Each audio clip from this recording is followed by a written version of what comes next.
அனைவருக்கும் காலை வணக்கம் மக்களே.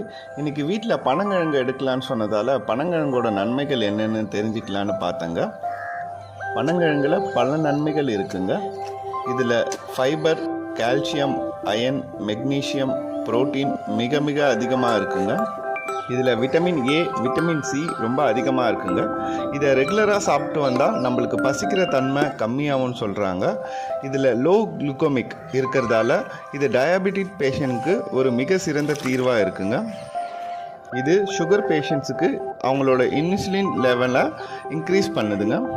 அது மட்டும் இல்லாமல் கான்ஸ்டிபேஷன்ஸ் பிரச்சனை நிறைய பேருக்கு இருக்கும்.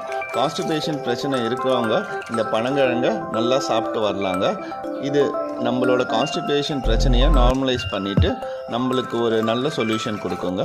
ஸோ இந்த பனங்கிழங்கை சாப்பிட்டு எல்லோரும் பலன் பெறுவீர். Thank you for the support.